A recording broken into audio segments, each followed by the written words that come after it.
하나님의 오늘 우리에게 주신 말씀은 마가복음 2장 1절에서 12절까지 말씀입니다. 제가 봉독해 올려드릴 때 함께 봉독해 주시면 감사하겠습니다.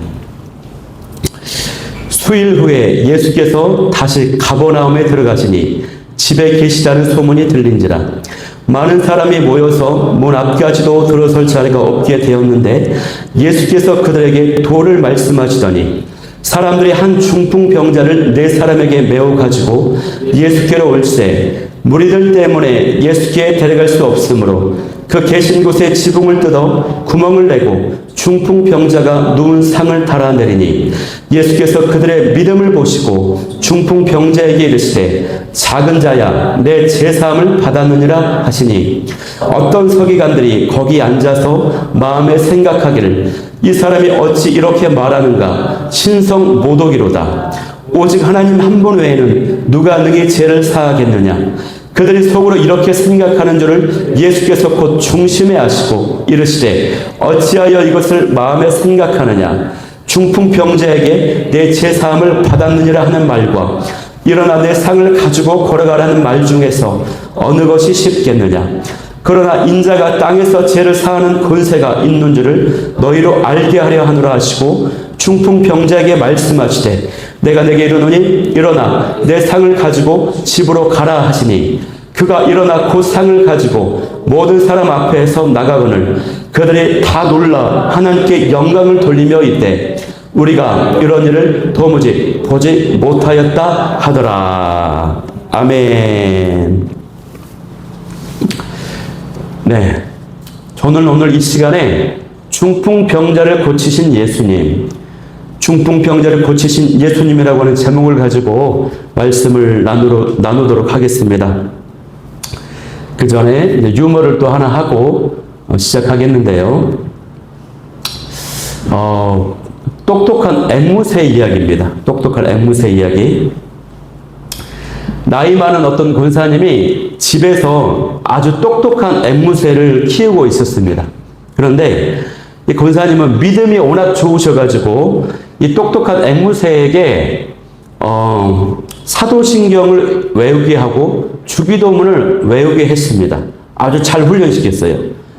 그러던 어느 날 소문을 듣고 목사님께서 신방 찾아오셨습니다. 그래서 권사님은 목사님께 이 앵무새의 재능을 자랑했습니다.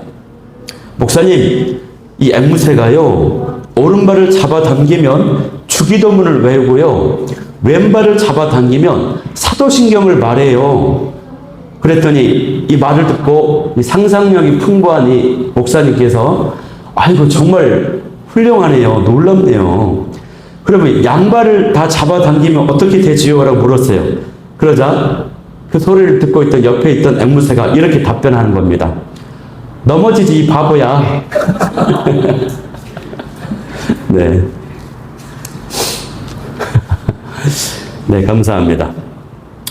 네, 우리가 이제까지 마태복음에 관해서 주 5번에 걸쳐서 마무리를 했고요. 오늘부터는 마가복음에 관한 말씀을 나누고자 합니다.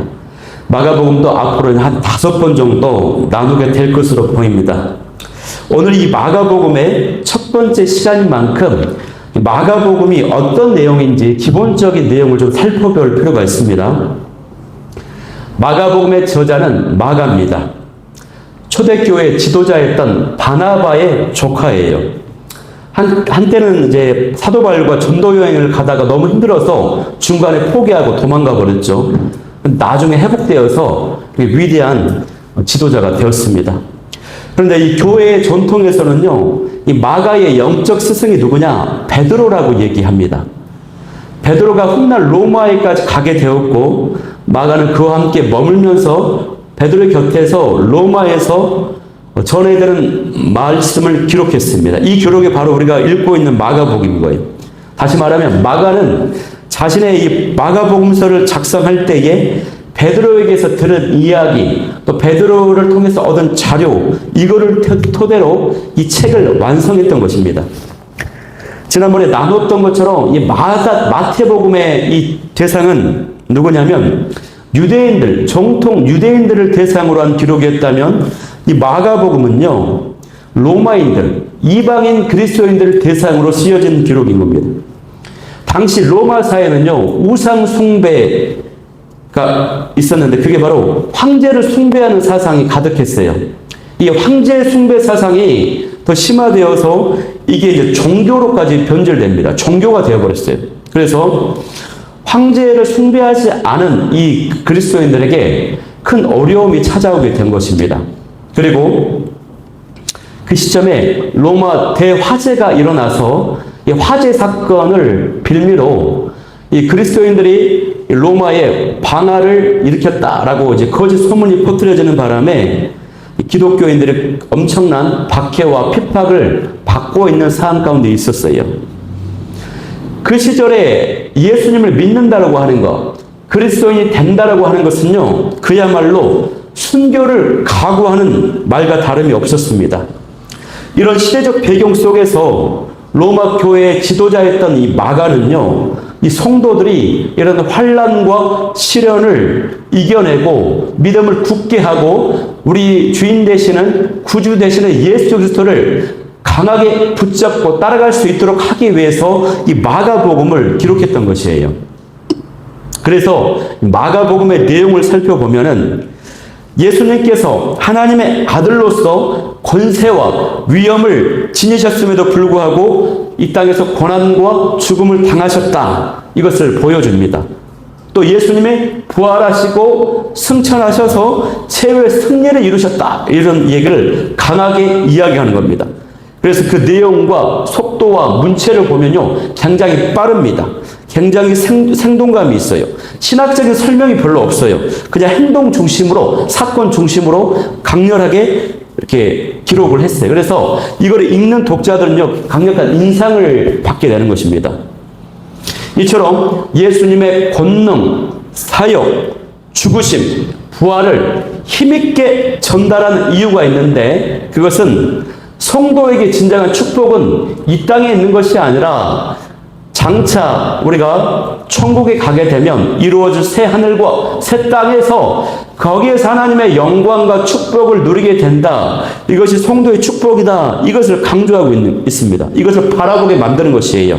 그래서 이런 배경을 이해하고 우리가 이 마가복음을 들어가면 참 좋습니다. 그러면 오늘 본문이 어떻게 시작이 됩니까? 오늘 본문이 일어나는 장소는요, 가버나움입니다. 가버나움에 있는 집이에요. 이 집은 예수님이 거하시는 집이에요. 거기가 어디라고요? 가버나움. 마태복음에는 가버나움이라고 직접 언급을 하진 않지만 단지 자기의 본 동네로, 자기 마을로 들어가셨다고 기록되어 있어요. 그러나 이 가버나움은요, 예수님의 두 번째 고향입니다. 예수님은 원래 나사렛에서 성장하고 그곳에서 이 목소로 생계를 유지하셨는데, 하지만 공생의 초기에 예수님이 이사를 하셨어요. 그래가지고 가족들과 함께 가버나움으로 이사를 하신 것입니다. 이것이 대부분의 성경학자들의 어떤 분석이에요. 그래서 예수님께서 들어가신 오늘 본문에 나타난 이 집은 남의 집이 아니라 예수님의 집이었을 것이라고 추정을 합니다. 이게 바로 성경학자들의 대부분의 견해라고 하는 것이에요. 이런 이유로 이 가버나움은요, 예수님의 공생의 3년 사역의 본거지로 불렸고 예수님의 제2의 고향으로까지 불렸어요. 그래서 예수님이 이제 많은 병자들을 고치시고 나서 사역을 마치고 쉼을 얻기 위해서 집으로 이제 들어오셨습니다. 그런데 예수님은 이제 더 이상 편하게 공인이 되셔가지고 쉬실 수 있는 분이 되지 못하셨어요. 예수님이 집에 계시다라고 하는 소식을 듣고요, 많은 사람들이 집으로 몰려들었습니다. 왜냐? 아픈 사람들이 그렇게 많았거든요. 치유받고 싶어서, 회복되고 싶어서. 그래서 집 안은 물론이고 집 밖에 대문 주변까지도 사람들이 막 몰려온 겁니다. 예수님은 피곤하셨지만 몰려든 그 이 상황을 헛되이 보내지 않기 위해서 그 자리에서 하나님의 말씀을 이제 가르치시는 것이에요. 사람들은 치유받고 싶어서 왔지만 예수님은 하나님 나라에 대해서, 하나님 나라의 말씀에 대해서 선포하시고 계시는 것입니다. 집 밖은 물론이고 집 안까지 사람들이 가득히 있었기 때문에 들어갈 길이 막혀버렸습니다. 그때에 네 사람이 중풍병자를 침상에 메고 예수님께 데리고 왔어요. 그러나 사람들로 가득한 탓에 예수님이 계신 곳까지 안에까지 들어갈 수가 없었어요. 결국 그들은 지붕으로 올라가서 지붕을 뜯어내고 구멍을 내서 그 침상을, 중풍병자를 예수님이 계신 앞으로까지 달아 내렸던 것입니다. 여러분, 중풍병이 어떤 병입니까? 뇌졸중입니다. 내 혈관이 막히거나 내 혈관이 터져버려가지고 이제 몸이 마비가 되는, 꼼짝없이 움직일 수 없는 이런 병이에요. 당시에는 치료법이 하나도 없었습니다.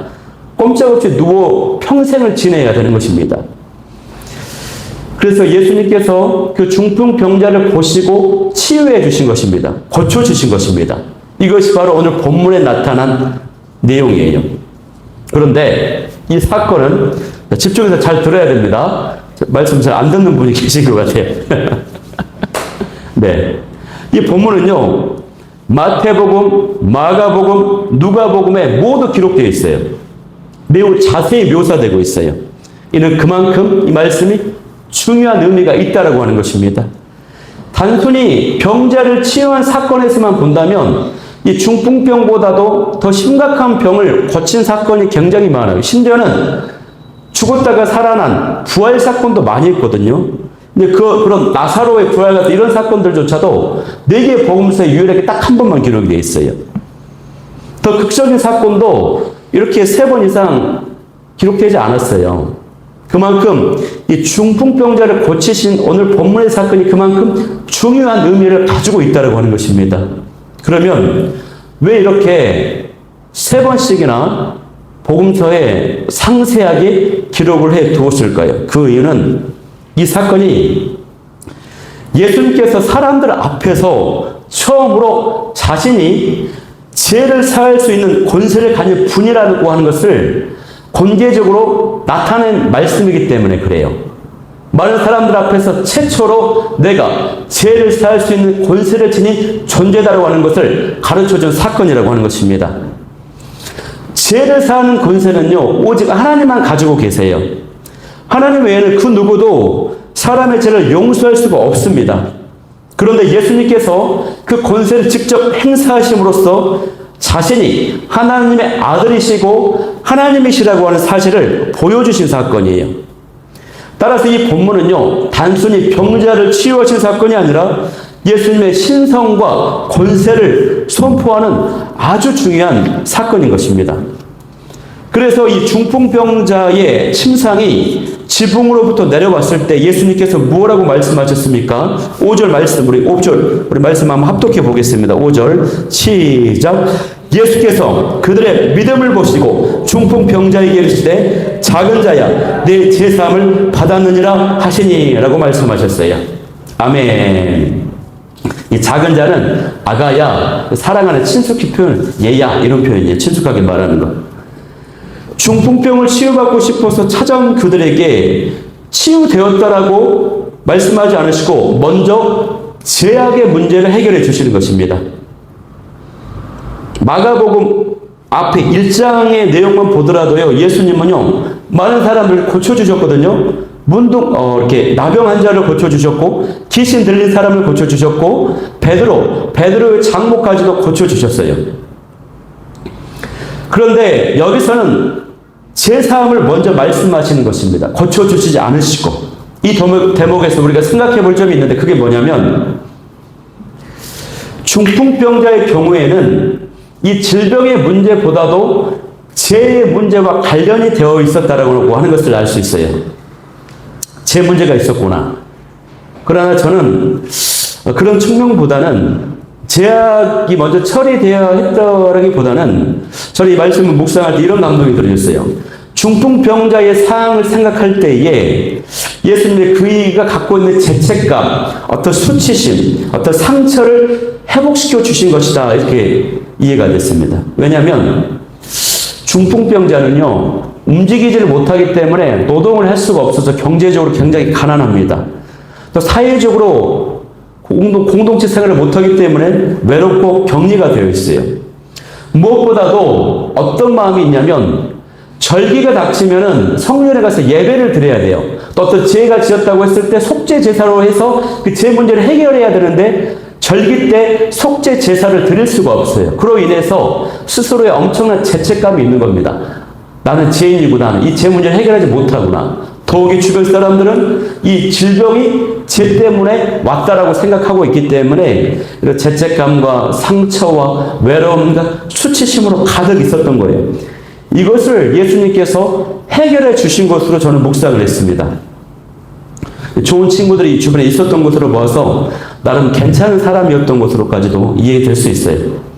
어쨌거나 예수님의 이 선언에서는요, 예수님은 질병 자체를 치유하는 것보다 우선하여 우리 안에 있는 내면의 문제들, 제약이라든가 부정적인 마음이라든가 상처라든가 죄책감이라든가 이런 영적 문제를 해결하는 것을 더 중요하게 여기셨다라고 하는 것을 확인하게 되는 것입니다. 우리가 물론 질병에 걸린 것을요, 다 죄 때문이라고 볼 수는 없어요. 성경에는요, 많은 질병의 사건들이 등장하는데 그 질병의 사건이 원인이 모두 전체 이 성경을 살펴보면은 4가지 원인으로 범주로 나눌 수 있습니다. 첫 번째는요, 죄 때문입니다. 죄 때문에 질병이 찾아와요. 두 번째는 자연스러운 현상입니다. 나이를 먹게 되면, 늙게 되면 자연이 육체 쇠퇴함으로 인해서 질병이 찾아와. 이게 두 번째예요. 세 번째는요, 하나님께서 이 질병을 통해서 특별하게 하나님께서 행하실 일이 있어요. 하나님께서 영광을 받으신다거나 이 사건을 통해서 누군가를 구원한다거나 영적인 회복을 시키기 위해서 이런 특별한 계획을 가지고 하나님께서 질병을 주시는 경우가 있습니다. 그리고 마지막 4번째 범주에 해당하는 것이 뭐냐면 그것은 신비입니다. 신비. 몰라요. 우리로서는 이해할 수 없는 원인이 있어요. 이 대표적인 예가 욥기서에 나타난 욥입니다. 욥은요, 고난을 당했어요. 질병의 고난을 당했을 때에 그 이유를 알 수 없어요. 많은 친구들이 와서 막 이것 때문이다, 저것 때문이다 얘기하지만 다 어긋났어요. 욥기서 전체를 보면서 우리가 내릴 수 있는 결론은 뭐냐면 이것은 하나님의 주권에 달린 일이고 우리 인간으로서 이해할 수 없는 일이고 하나님의 신비다라고 하는 것입니다. 이 4가지 범주에 질병의 원인이 다 들어있는 것이에요. 그리고 한 가지 추가로 덧붙이자면 예수님을 믿는 성도가 겪는 이 질병은요, 불신자들이 겪는 질병과 그 성격이 다르다고 할 수 있어요. 예수님 품 안에서 맞이하는 질병이기 때문에 하나님의 특별한 계획과 뜻이 있는 것입니다. 그런데 당시에는 모든 사람들이 질병을 걸린 이유가 죄 때문이라고 생각을 했습니다. 뭐 때문으로 생각했다고요? 죄 때문은. 왜냐하면 그것은 근거가 있어요. 근거가. 이유 없이 그렇게 생각한 게 아닙니다. 구약성경의 신명기 28장 말씀을 보면은 불순종을 하면 질병에 걸린다라고 하는 기록이 있습니다. 그것도 이 신명기 28장의 기록에 온갖 질병들이 기록되어 있어요. 폐병이 있습니다. 열병이 있습니다. 학질, 한재, 풍재, 썩는 재앙, 종기, 체질, 계혈병, 정신병, 많은 이 질병들이 언급되어 있어요. 그래서 큰 질병을 가졌을 경우에는 이것이 인간의 죄를 지었고 그에 대한 형벌로 하나님이 벌을 내리셨다 이렇게 인식을 하고 있었습니다. 그래서 많은 경우에 환자나 불구자는 당시 사회로부터 소외를 당하고 차별을 받고 무시를 당하며 살았다고 하는 것입니다. 그렇기에 만약에 이 중풍병자가 치유가 된다면요, 그것은 많은 사람들에게 이 사람이 죄가 사해에 졌구나, 죄사함이 이루어진 것으로 증명될 수 있었던 사건이라는 것이에요. 예수님께서는 바람이 있었는데 그건 뭐냐면 사람들이 자신을 이해하고 자신을 바라볼 때에 단순히 치유하시는 놀라운 능력을 지닌 위대한 사람, 훌륭한 사람으로 이해되기를 원하지 않으셨어요. 예수님은 사람들이 자신을 그런 훌륭한 사람을 뛰어넘어서 자신이 제사함의 권세를 지닌 하나님이다, 하나님의 아들이시다, 이런 믿음, 이런 인정을 하기를 원하셨어요. 예수님께서 그거를 깨닫고 믿게 되기를 바라셨다고 하는 것입니다. 그런데 작은 자야 내 제사함을 받았다라고 하는 이 선언 앞에 서기관들이 마음속에 어떤 마음을 품습니까? 6절과 7절 말씀에 보면은 이 서기관들이 이런 마음을 품는 겁니다.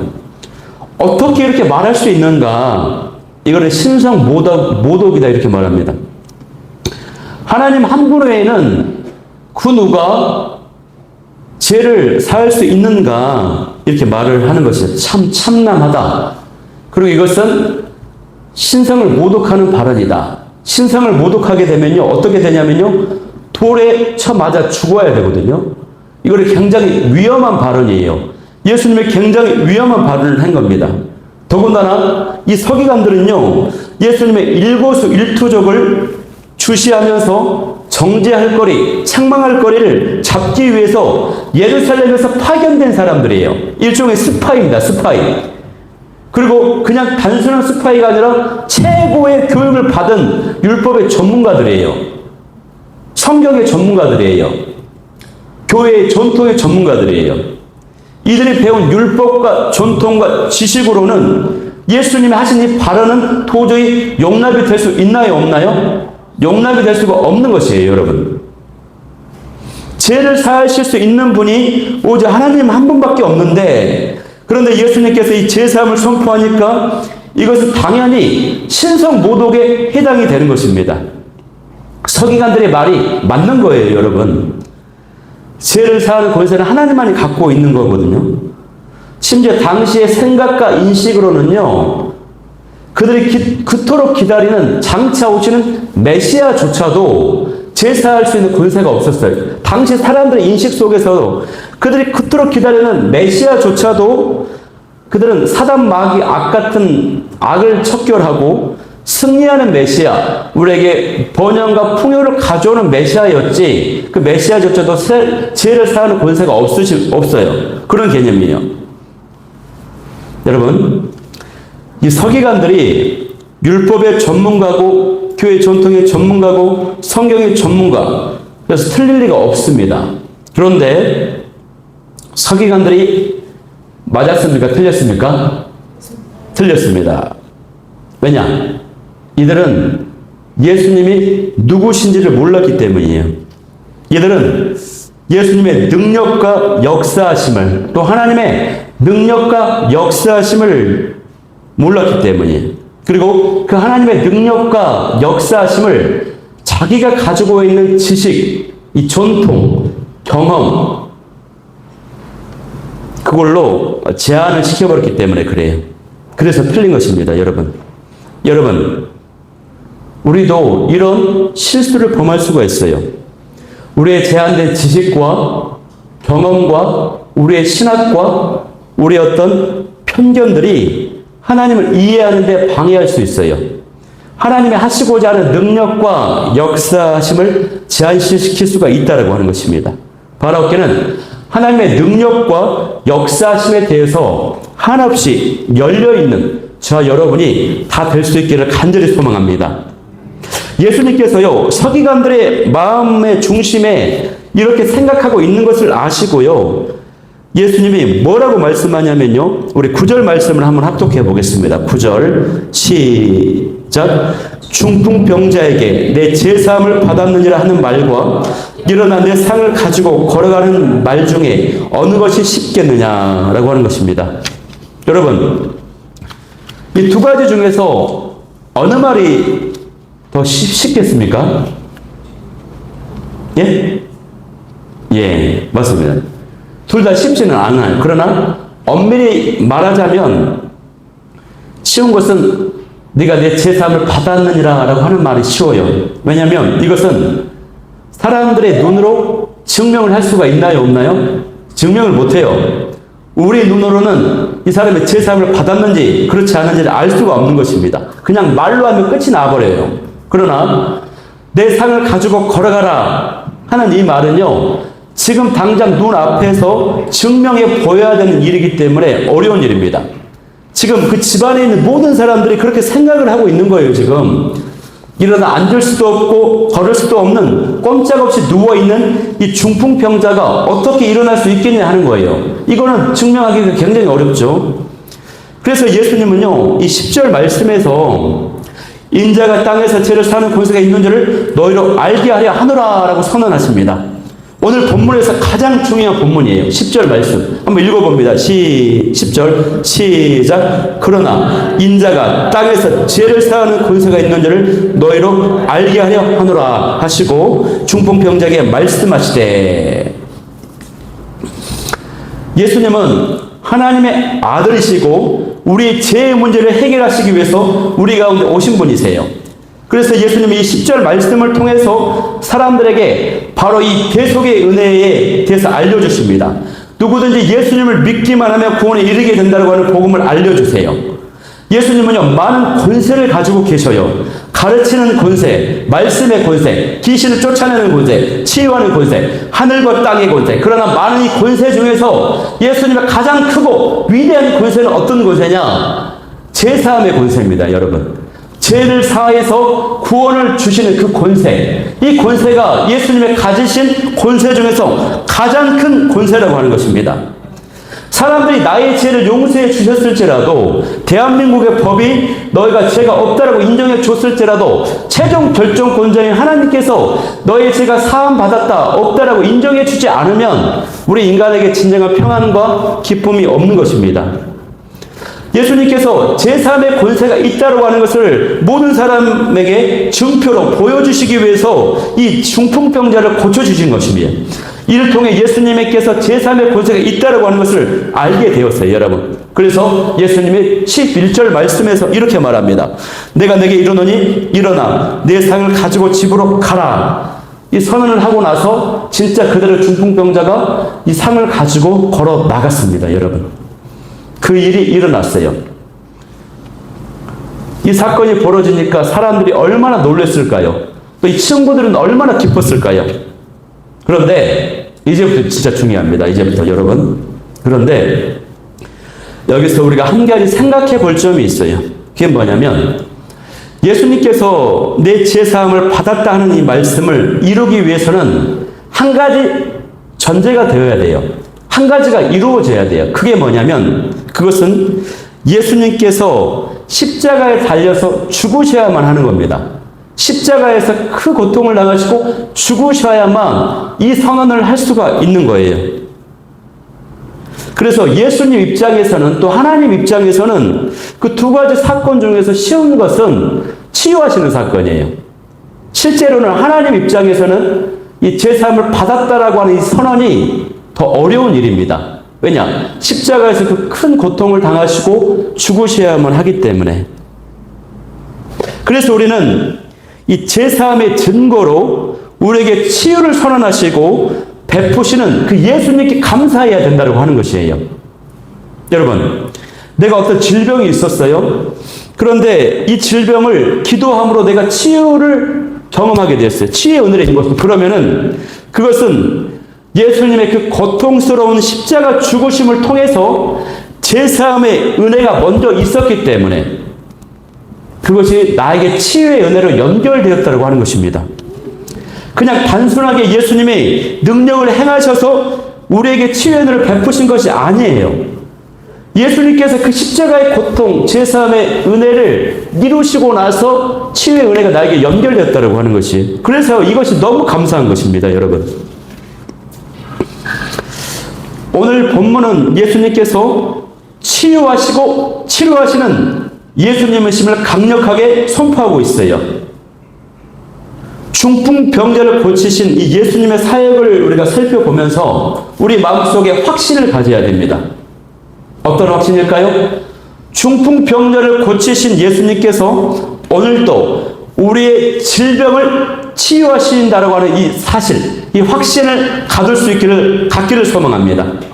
왜냐하면 성도들은요, 이미 제사함을 받은 사람들이기 때문에 그래요. 우리는 예수님의 십자가 공로로 제사함을 받았고, 그 증거로 하나님은 얼마든지 우리의 질병을 치유하실 수 있는 분이십니다. 예수님을 믿는 성도는요, 예수님 때문에 그 누구라도 치유받을 수 있는 자격이 있다고 하는 것이에요. 자격. 아멘. 특별히 이제 수술을 앞둔 분도 계시는데, 오늘 이 말씀이 기가 막힌 타이밍에 이 말씀이 선포되고 있네요. 할렐루야. 앞서 말씀드린 것처럼요, 당시 사람들은 질병에 대해서 매우 부정적인 인식을 가지고 있었어요. 그런데 여러분, 예수님은요, 이 질병에 대해서 어떤 마음을 갖고 계시냐면 치유해 주기를 원하세요. 치유해 주기를. 사람들이 이 질병에 대해서 이 죄 때문이라고 부정적인 인식을 갖고 있지만 예수님은 치유해 주고 싶은 마음이 가득하다고 하는 사실이에요. 왜냐면요, 예수님에게 있어서는 이 질병의 사건은 단순히 치유를 넘어서 영적인 의미를 가지고 있기 때문이에요. 그리고 오늘 우리가 이제 복음서 중에서 가장 먼저 기록된 복음서가 마가복음서입니다. 마가복음서. 근데 마가복음서에만 해도 예수님의 사역 가운데 치유하신 사역이 몇 프로, 그 비중이 전체의 25%에 해당이 됩니다. 그리고 사복음서 전체, 마태, 마가, 누가, 요한복음 전체를 통틀어서 그 수많은 구절 중에서 그 구절이 3,774개의 구절이 있는데 그 중에서 484개나 되는 그 구절이 질병을 치유하고 죽은 자를 살리신 이런 거와 관련된 구절이에요. 그리고 예수님이 하신 말씀 중에서 복음서에 기록된 예수님의 많은 대화 중에서 그 대화가 1257개라고 기록해요. 그런데 그 중에서 38%, 40%에 육박하는 그 말씀이 치유와 회복에 관한 말씀이었다고 하는 것입니다. 이 모든 사실은 우리 예수님께서 질병으로 고통받고 있는 사람들을 굉장히 불쌍히 여기신다고 하는 것, 그리고 그들을 질병에서 치유해 주기를 원하신다고 하는 것을 예수님이 보여주고 있다고 하는 거예요. 예수님은요, 병자가 치유되기를 원하는 것보다 어쩌면 더 치유되기를 원하시는 마음을 가지고 계신 분이 우리 예수님이라고 하는 것이에요. 그래서 이 사실을 분명히 기억하면서 하나님께 기도함으로 치유받는 저와 여러분이 다 될 수 있기를 소망합니다. 우리는요, 질병에서 치유받을 자격이 있어요. 예수님이 이미 십자가에서 대가를 지불하시고 제3의 은혜를 베풀어 주셨기 때문에 그래요. 우리 예수님께서 우리 모든 질병을 치유하여 주실 것입니다. 우리 몸속에 있는 모든 질병들 뿐만 아니라요, 내면의 마음의 상처, 분노, 죄책감, 수치, 걱정, 두려움, 염려, 이런 것들도 치유해 주세요. 이 내면의 문제로 인해서 더 이상 앞으로 나아가지 못하고 무너져버린, 꼼짝없이 묶여버린 것들, 심지어 우리의 생각과 마음이 마비가 되어버린, 이 중풍병자처럼 마비가 되어버린 영적 중풍병의 그런 모습들도 주께서 치유하고 회복시켜 주신다고 하는 사실이에요. 제가요, 10년 전에 수원에 있는 교회에서 갑작스럽게 교회를 떠나게 됐어요. 그로 인해서 그때 그 상황적으로는 나는 어쩔 수 없었다고 생각을 했지만 한켠에는 내가 교회에 큰 아픔을 주었다, 큰 상처를 주었다고 하는 마음이 가득해 있었어요. 이 죄책감이 질투로운 마음이 가득해 있었어요. 어쩔 수 없었다고 생각했지만 그게 항상 마음을 눌리고 있었어요. 그래가지고 그로 인해서 제 안에 기쁨이 없어요. 즐거움이 없어요. 사람들을 만나고 싶지가 않아요. 묶여있는 것입니다. 그런데 교회에서 이제 동산교회에서 하는 생수의 강 프로그램이 있었어요. 그 생수의 강 프로그램에 갔는데 이제 마지막 날에 하나님께서 저에게 감동을 주시는 것입니다. 뭐라고 감동을 주시냐면 하나님이 영현아, 네 탓이 아니야 라고 말씀해 주시는 거예요. 네 탓이 아니야. 그 감동이 선명하게 이제 몰려오더라고요. 그래가지고 그 하나님의 만져주심 때문에 내가 치유가 되었습니다. 뭐 펑펑 울었던 것 같아요. 그래서 내가 다시 한번 일어설 수 있게 되었고 힘있게 나아갈 수 있게 되었어요. 제가 본교에서 사역을 하면서 어떤 권사님 집에 가서 신방을 갔는데 권사님이 원래 얼굴이 조금 밝으신 분인데 얼굴이 잿빛이 되어 계셔요. 얼굴이 너무 어두워요. 그래가지고 내가 어떤 물건, 선물을 가지고 주고 그냥 돌아오려고 했는데 그 권사님이 집에 잠깐 들어오시라고 하는 거예요. 상담을 하게 됐어요. 근데 그 권사님이 어떤 어려움이 있었냐면 남편과 큰 어려움이 있는 겁니다. 붙었어요. 근데 권사님이 최선으로 남편 내조를 하고 가정 경제까지도 막 부양하고 했는데 남편이 매번 사고를 쳐요. 어려움을 줘요. 그래가지고 이번에도 큰 사고를 쳐가지고 대판 싸우고 이렇게 이제 이렇게 갈라져 있는 상태에 있어요.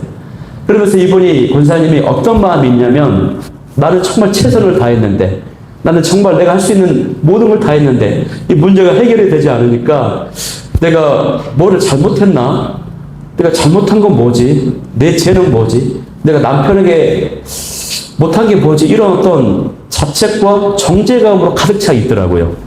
그래가지고 제가 권사님에게 제 경험, 제 과거의 경험 이런 얘기를 하면서, 권사님이 지금 방에 모든 불을 다 끄시고 이 골방에서 혼자 우두커니 앉아서 외롭게 절망 가운데 낙심하고 계시는데, 만약에 이 순간에 예수님이 저 방문을 여시고, 예수님이 나타나셔서 저 방문을 여시고 권사님이 찾아오셔서 권사님에게 첫 일성, 첫 마디를 내뱉으신다면 어떤 말씀을 하겠습니까? 저는요, 만약에 그렇다면 예수님은 권사님에게 네 탓이 아니야 라고 말씀하실 것 같다고.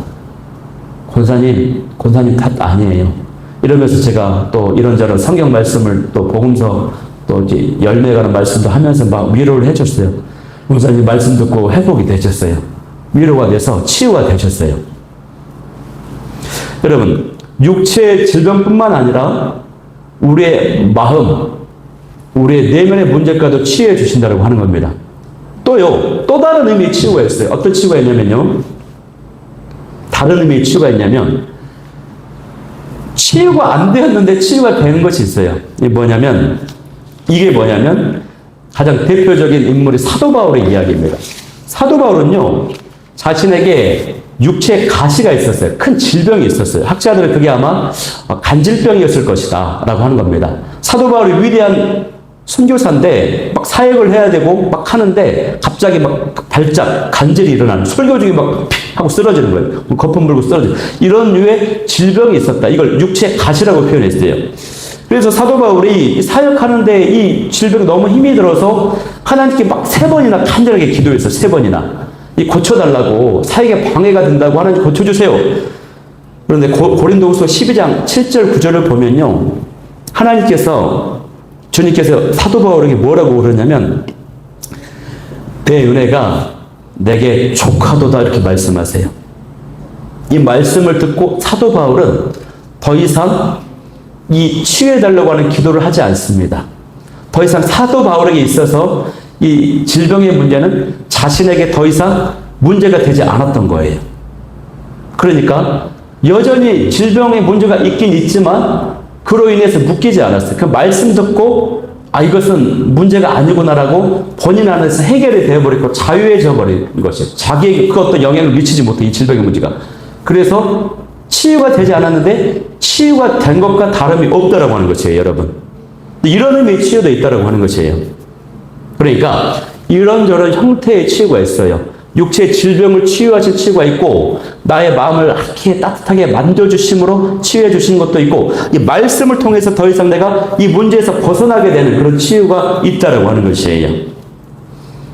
여러분, 이 사실을 굳게 믿으시고 우리도 하나님께 간절히 기도함으로 하나님의 치유의 은혜를 경험하는 저와 여러분이 다 될 수 있기를 간절히 소망합니다. 자, 그러면 우리가 예수님께서 오늘 본문을 통해서 제3의 권세를 지닌 분이라고 하는 것을 알았습니다.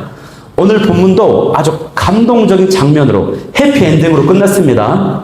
그런데 오늘 우리가 이 본문에서요, 그냥 무심코 지나쳐서는 안 되는 사람들이 있어요. 그 사람들이 바로 이 중풍병자의 4명의 친구들입니다.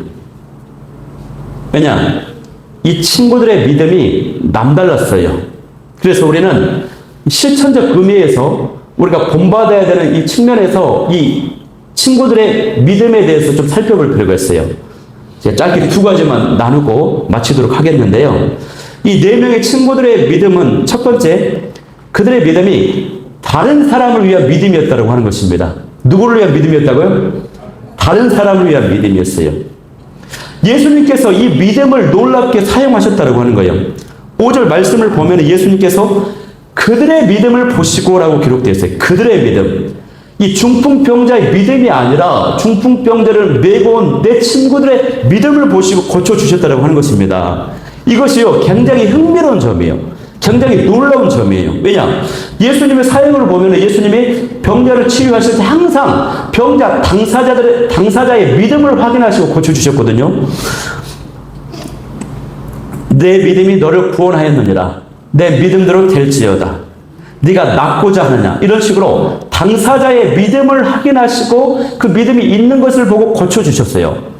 그런데 그 당사자가 아닌 다른 사람의 믿음을 보고 고쳐주신 사건은 굉장히 놀라운 사건, 흥미로운 사건이라고 하는 것입니다. 여러분,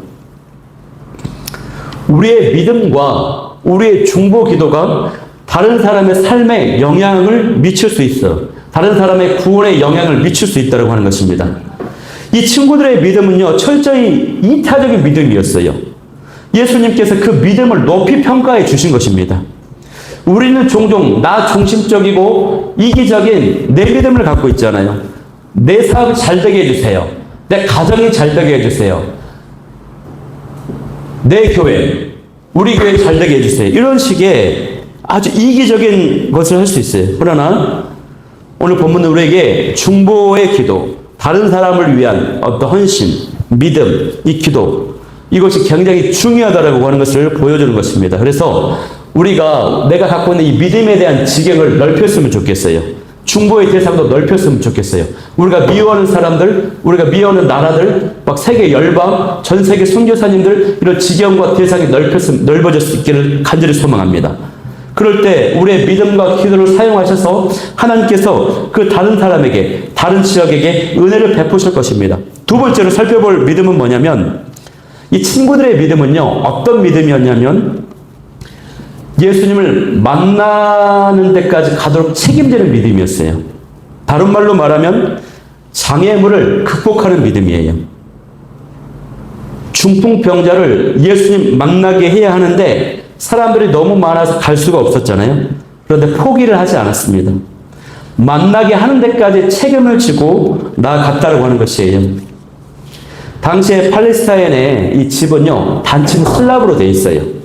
그래서 그 지붕을 보면은 우리는 이제 콘크리트나 뭐 단단한 기아로 있잖아요. 손으로 뚫을 수가 없어요. 그러나 당시 집들은 나무를 깔고 이 나무 가지들을 얼기설기 엮었어요. 막 섞여가지고 그 위에 진흙을 바릅니다. 진흙을 바르면 이 진흙이 이제 굳습니다. 굳어요. 비교적 단단하지만 뚫을 수 있는 지붕이에요. 그래서 집 옆으로는 이제 지붕으로 올라가는 계단이 딱 준비되어 있어요. 계단을 타고 이제 올라가는 것입니다. 그런데 여러분 한번 이 말씀을 상상해 보세요. 예수님이 지금 집 밑에서 말씀을 막 전하고 있습니다. 하나님 나라의 도를 전하고 있는데 갑자기 위에서 흙덩어리가 막 떨어지는 것이죠.